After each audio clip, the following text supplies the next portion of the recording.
Hey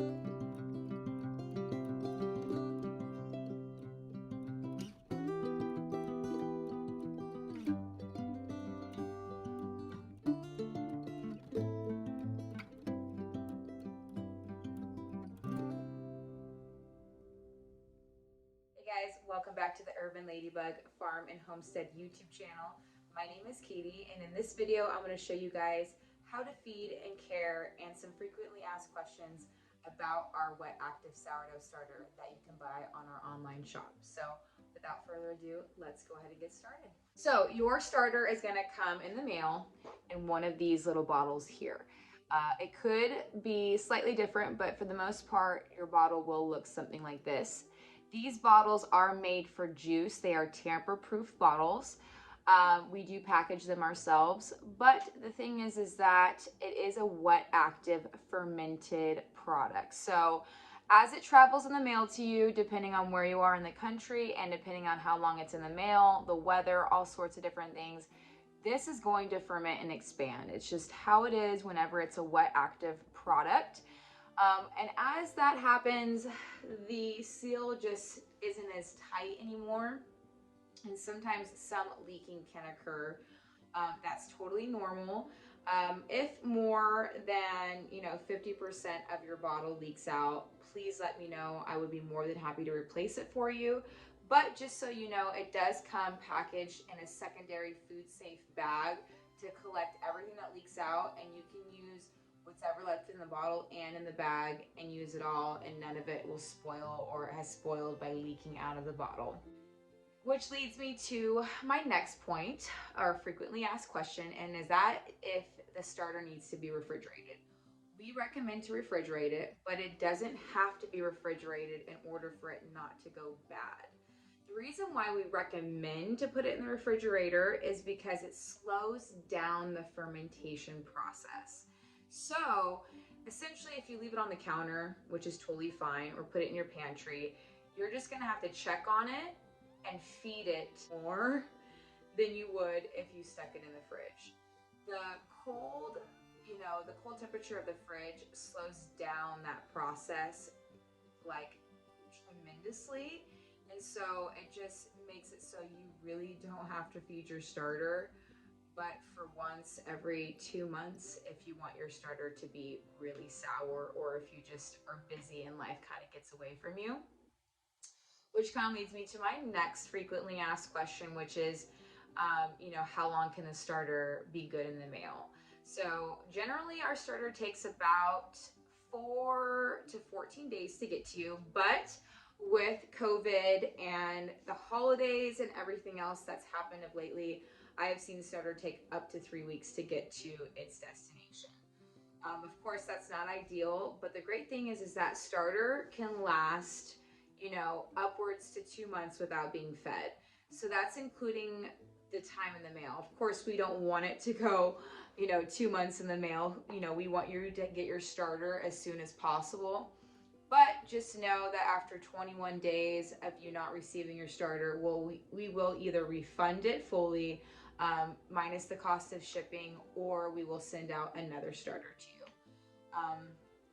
But like I said, it can last upwards to 2 months in the mail. So if it takes a little bit longer to get to you, no worries. Just as soon as you get it, feed it and then stick it in the fridge for its best health possible. So in this bottle that you receive from us, you do get about 150 grams. We do package them about 5 to 10 grams over, so you could get anywhere between 155 to 160 grams. And the reason why we do that is just for any moisture loss, things off gas, expand, and then moisture does evaporate sometimes out of just, through the fermentation expanding process. So with that, we've just packaged it a little bit over for you guys, just so you always get at least 150 grams when you order your starter. So you guys will see in your bottle that it's packaged about 50% to about 3/4 full, depending on the bottle that you receive. Like I said, sometimes the bottles can vary just depending on our supplier, but generally be about 50% to 3/4 full. And that is normal. That is because we want to allow plenty of room for the product to expand as it ferments and gets to you at your home.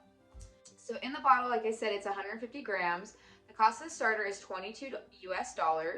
We are not shipping out of the country right now. It is just far too expensive to ship out of the country. I know to Canada, it costs about 20 bucks just in shipping. So for this product to be 22 bucks and the shipping to cost 20, it just doesn't make a lot of sense. But the cost of the shipping is included in the price of the starter, the $22, if you are in the US. So another cool fact is that the sourdough starter actually originates from San Francisco. We did not create the sourdough starter from our own, just flour and water. This comes from wild yeast and is decades old. So it's pretty cool. You get like a little piece of San Francisco sourdough history when you order our sourdough starter. We are about 2 hours inland from San Francisco, so we go to San Francisco bakeries and we can actually go and like taste and see sourdough in San Francisco firsthand, which is pretty cool. But you guys will notice the deep and just rich sourdough flavor that this starter has from the wild yeast, opposed to one that you just make from like some all-purpose flour at home. So now that we've kind of gone over some frequently asked questions, just know that you can always message me or email me. My email is TheUrbanLadyBug@gmail.com. You can find me on Instagram. I'm The Urban Ladybug on Instagram. On Facebook, it's the same name. On Pinterest, it's the same name. Here on YouTube, we're the same name. The Urban Ladybug is basically what you can Google and find us anywhere. And then, of course, we have our blog website, so TheUrbanLadyBug.com. You can always fill out a contact form there or email me directly, and I would be more than happy to help you troubleshoot, figure out what's going on, and just help you succeed in your sourdough journey. It means so much to us that out of everywhere that you chose to buy your sourdough starter, that you bought it from our store. Having a small business, especially in like the farming homesteading type of community, is an absolute dream for us. So thank you so much for supporting us. It really, really means the world to us, and we're so excited about you getting your sourdough starter and starting your sourdough journey. So let's go ahead and go over now how to take care of it once it comes in the mail to you. So again, you're gonna get it. It's gonna come in a secondary bag. If any leaking happens, basically what I like to do is I put a little bit of water in the bag, you know, seal it, shake it up, and just pour that into the jar or bowl or whatever that you are gonna use to, you know, feed your sourdough starter. So some of the tools that you're gonna need is a bowl to put your sourdough starter in, your flour and your water to get it all mixed up. You're gonna need to use a whisk. If you have a bread whisk, they're kind of like a flat circle with like a little, like little circle in the middle. They're amazing. I've got a couple of them, but they're all dirty right now. So any old whisk will work. And then of course, you're just gonna need your bread flour and your room temperature water, and then some secondary jars also. The reason why I brought these larger jars is just to kind of show you how your starter is gonna progressively grow, and you're gonna need to just upsize your jars. So first day, you can definitely use like, you know, quart size, even like a pint size jar if you want. I just start with a quart because why not? But essentially by the 4th feeding, you're gonna have a decent chunk of starter. So you might have to split it up between multiple quart jars, or if you've got a larger mason jar like this, like a half gallon, or if you've got a full gallon like this guy, of course you can put your starter in there too. But just know that it's not a big deal if you split it up and have to put it across multiple jars. That's totally okay. I actually have multiple of these large gallon jars that I have multiple different batches of starter, and that's just kind of how I keep it going. You know, I have some that are fermenting longer, I have some that I feed often. Keeping multiple different batches is going to allow you to have different levels of sourness to your dough. So if you don't feed your sourdough starter for about every 2 months, you're gonna have a lot more sour dough and more sour bread come out in the end than if you feed your starter like once every week or once every couple of weeks. So just keep that in mind. But again, you want to make sure you don't go really more than 2 months without feeding, because it is a living thing. Eventually it can starve, so about every 2 months is a good safety net. So once you get your sourdough in the mail, open up your bottle, just pour the whole bottle into the bowl. If you can't feed it right away, just stick it in the fridge and just try to feed it within the first like 5 days of getting your starter. But there's a little bit of remnants in the inside of the bottle, so I just like to take the half cup of water, which is what you're going to start out with, and I like to pour that inside of the bottle, and then just add the lid back on and shake it up and just get every last bit of that starter out of the bottle. And I pour that into the bowl, and then you want a half cup of bread flour. Now, some people say you can use all-purpose flour. For this wild yeast starter that is like super hungry and super active, it needs bread flour. If you want it to perform and just respond and ferment and taste really good and just act how it's supposed to, you really want just a good quality bread flour. Central Milling is one of our favorite companies for bread flour. We use the Baker's Artisan Craft Plus or something like that. Not a sponsored post, not a sponsored video, not an affiliate, just really love the company's flour, so that's what we like to use. But you're going to do the half cup of water that we put into the bottle and pour it in there, and then a half cup of flour. And that's all that you're really going to start out with for the first 2 feedings. And we're just going to ramp it up because, you know, like I said, it's been in the mail for a couple weeks, so it's just going to allow it to feed on the flour and starter properly before, you know, adding more into it. And depending on how long it's been in the mail and how long it was before the last time that I fed it, is going to really determine how hungry it is after you feed it the first time. So if you've noticed after a couple hours, or even after the 12 hours, that there's a decent amount of liquid on top, that means that the starter's very hungry, which is good. But it means it's ready for its next feeding. So, you know, every 12 hours is what we really want to go for the first 4 feedings. Now, every single time I feed, I do a new mason jar. There's no reason why you shouldn't do a new mason jar. It just makes it so that your starter stays at its utmost health. When you pour out the starter to put in the bowl to feed it again, you're going to get starter all over the sides of the jar. Once that starter dries out, it doesn't have that same natural anti-mold and bacterial, you know, qualities that it has in the main part of the starter because it dries out. So there is chances that mold and like bacteria can start growing in that dried out crusty area around the lips and kind of like the walls of the mason jar. So I just highly recommend every single time you feed it, just get a new mason jar. There's no big deal. And then that way your starter's always at its peak health. You need to keep in mind is that this starter is wet active. So it's already gone through its whole activation process, and it's ready to go essentially. So after you feed it this first time, wait 12 hours and essentially you could bake with it. The reason why I have you feed it another 3 times after that is so that you can build up your stash till you have a good chunk of starter. That way you can make bread, you can make cookies, you can make crackers, and then you still have a good amount of starter left behind to then feed again and put in your fridge to when you're ready to bake again.